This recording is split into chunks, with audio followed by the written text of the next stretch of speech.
You're listening to Skeptoid. I'm Brian Dunning from Skeptoid.com. Vermeer and the Camera Obscura. There is a trend in popular culture to take a snippet from our history, adorn it with a false gilding of sensational mythology, and then to trumpet that counterfeit version throughout the mass media. The inevitable result is that the average person hears only the untrue version, and the actual history remains an obscure footnote, known only to those few who specialize in it. Such is the case with the baroque artist Johannes Vermeer, one of the great masters of the Dutch Golden Age. Just as the true life of the composer Mozart has been obscured by a fictional story that he was murdered by a jealous rival, the painting genius of Vermeer has been lost under a widely trumpeted narrative that his skills were due to a mechanical aid in the form of the camera obscura. Today we're going to look at how we know what Vermeer actually did, and how we know what he did not do. To establish context, let's begin with the basics of Vermeer's life, and the most basic fact of all is that we know very little about him. He was only briefly and modestly known during his lifetime, so there were no contemporary biographies written. Nevertheless, a few facts have been unearthed over the centuries. Only 34 paintings by him are known with agreed attribution, and they are considered among the most masterful of the day, mainly for his use of color and light.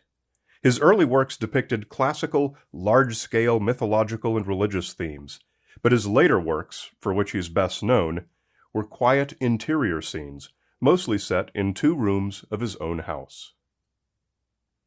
Johannes Vermeer was born in 1632. Nothing is known about any education or training he may have had, but all records about him were in the city of Delft, Holland, which he may well have never left. He joined the professional guild of artists in Delft, called the Guild of St. Luke, in 1653, and served as its head in 1662, 1663, 1670, and 1671. Most of his paintings were purchased by a single patron, which hampered his ability to become known outside of town.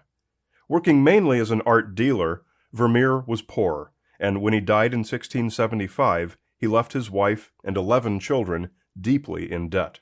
It wasn't until 200 years after his death that he finally found fame as a painter, and today he occupies the highest strata of Dutch masters, right alongside his contemporary Rembrandt. The camera obscura is a box, often big enough for people to enter, with a lens or aperture in one side that projects an image of the view outside onto a screen inside, exactly the same way a camera lens projects an image onto the film. With enough light and a high enough quality lens, it would be possible to trace an image projected onto the screen, and thus, cheating, be able to produce an accurate drawing of the scene outside. The camera obscura and other optical devices were well known in the 17th century. The Dutch polymath Christian Huygens was a prominent inventor of optical aids and was a contemporary of Vermeer's. There's no evidence that they ever met, but it's known they had at least one mutual acquaintance. The executor of Vermeer's estate, whom we can presume was at the very least a close acquaintance, was Antony von Leeuwenhoek, who built some 200 microscopes during his life and was an expert lens grinder. There's little doubt that Vermeer would have at least been familiar with the camera obscura, with lenses in general, and with telescopes and microscopes, at least as much as any average person. But if we limit ourselves to the evidence, we can say not another word about how or if he ever actually used one.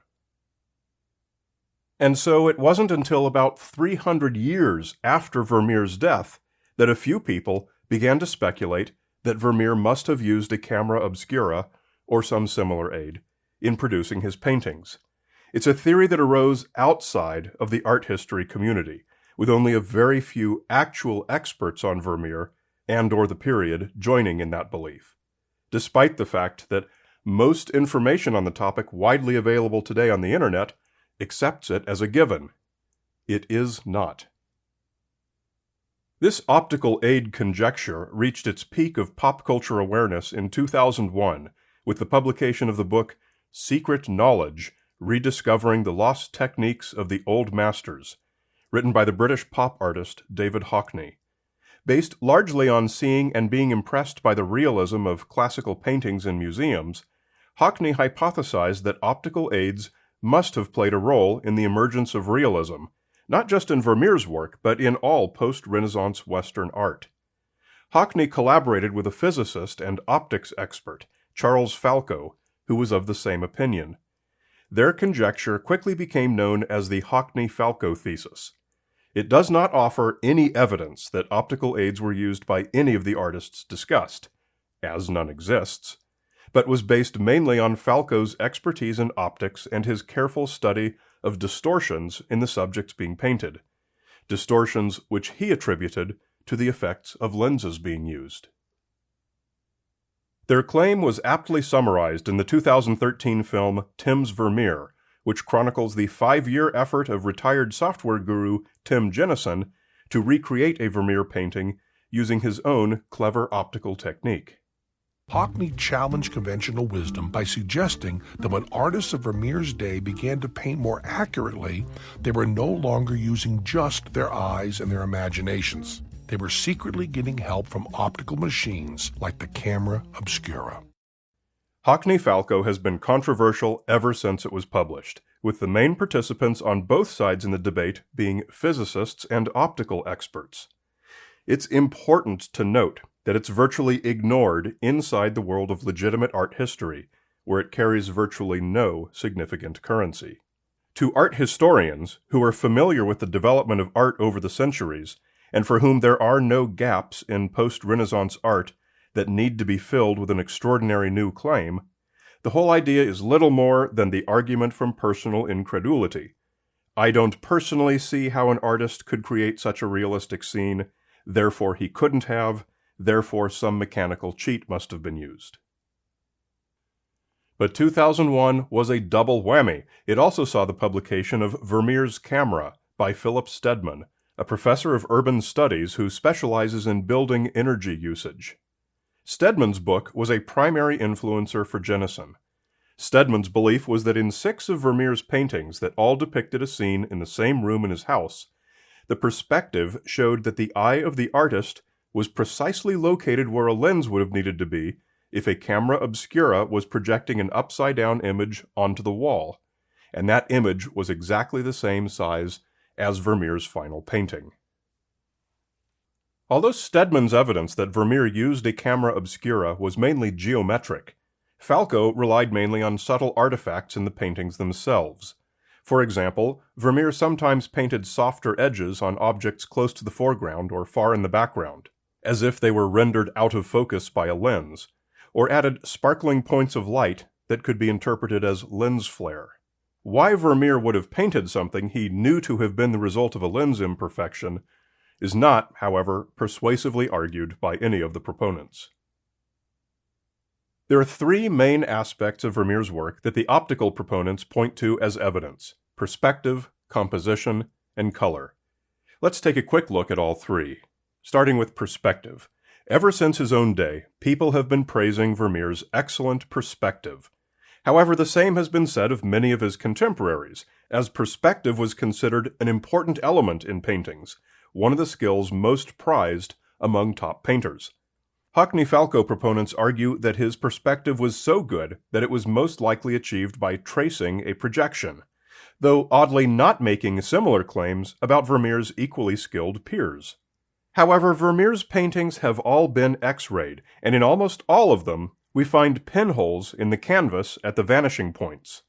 Artists would attach strings to these vanishing point pins and snap chalk lines to create the perspective.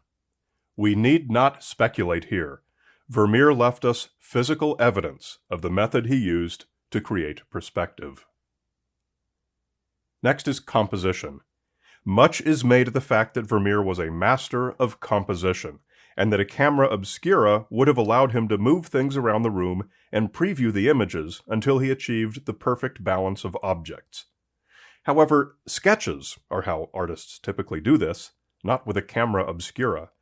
When we examine the X-rays of Vermeer's paintings, we see that he frequently repositioned objects during the painting process, and added and removed people and things. Again, no speculation needed. Vermeer left us physical proof that his artistic composition was not the result of working from an initial faultless tracing. Vermeer's contemporary colleague Rembrandt is possibly the only artist even more lauded for his composition, and yet nobody suggests that he worked from the camera obscura. And finally, color. Rembrandt was at least Vermeer's equal in the use of color and light, yet only Vermeer is charged with having been incapable of doing this without an optical aid. Hockney-falco proponents point to things like saturated colors in dark areas and other subtleties that they suppose to have been beyond the abilities of artists to visualize. However, a 17th century camera obscura would have been a poor tool for this. Vermeer's studio, depicted in his paintings, was lit only with ambient, indirect daylight, obviously without anything like studio lights to sufficiently brighten the scene. The lenses available to Vermeer would have been spectacle lenses, about 4 centimeters in diameter, resulting in an aperture of about f/16. Testing of a camera obscura using such lenses, and published in the journal Leonardo, found, at f/16, the image of an exterior scene in bright sunlight was just about visible, but that of an interior, where the illumination was reduced by a factor of between 30 and 100, was hopelessly faint. Neither Vermeer nor anyone else would have been able to see it clearly. Such lenses, which would have been a type called a symmetrical biconvex lens, would also have been nearly useless for tracing the composition.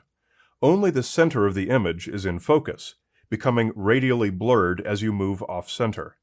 Refocusing the lens on a different part of the scene would produce changes in magnification and perspective distortion. Beyond the hard evidence that Vermeer left us with, there are 3 additional pieces of circumstantial evidence that leave little room for a camera obscura holding any part in Vermeer's creative process. The first of these comes from the Dutch art historian P.T.A. Swillens, born in 1890, who spent years writing what remains the most complete biography on Vermeer and his life and art, published in 1950, long before hockney-falco had entered the public consciousness. Swillens studied every room of Vermeer's home and scrutinized every surviving relic and document. In his entire manuscript, there is not a single mention of the camera obscura or of any other optical device of any kind, for the simple reason that there had never been anything to suggest Vermeer's use of such things, until the late 20th century non-experts began making their conjectures. The second piece of circumstantial evidence comes in the form of the only 2 written accounts of people who actually met Vermeer. The French diplomat Balthazar de Muncunis visited Delft in 1663 and wrote a single sentence, saying only that he went to Vermeer's house, but he had no paintings to show him, so he saw one at a baker's shop and felt the baker had overpaid. In the other case, a young dandy named Peter Tading von Berkhout wrote that he visited Vermeer and was shown a number of his paintings, saying, "the most curious aspect of which consists in the perspective." Neither man said anything about any camera obscura set up in Vermeer's studio, which one might suppose would have been enough of an oddity to be worth mentioning. And finally, the third piece of absence of evidence comes in stark black and white. Upon Vermeer's death, a comprehensive inventory of everything found in his home was made for the purpose of settling his debts. The inventory lists everything in each of 13 rooms, every article of clothing, every piece of kitchenware, and all the painting supplies he had.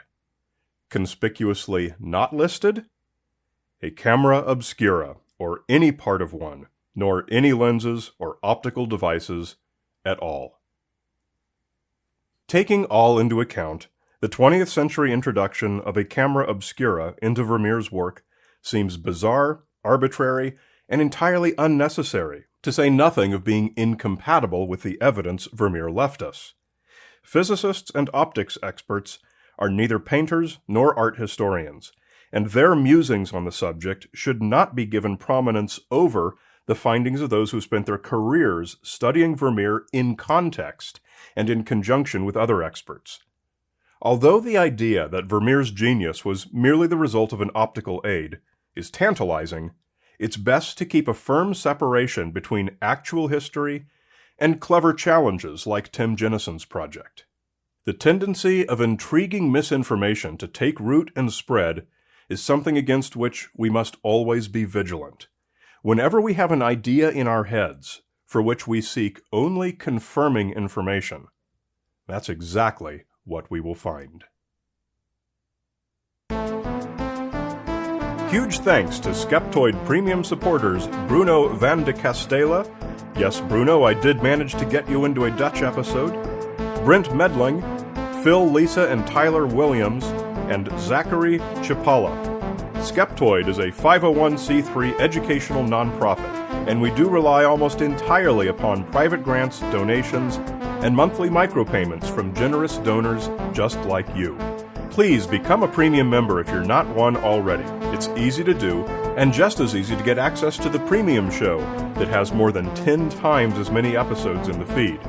Just come to Skeptoid.com and click on Go Premium.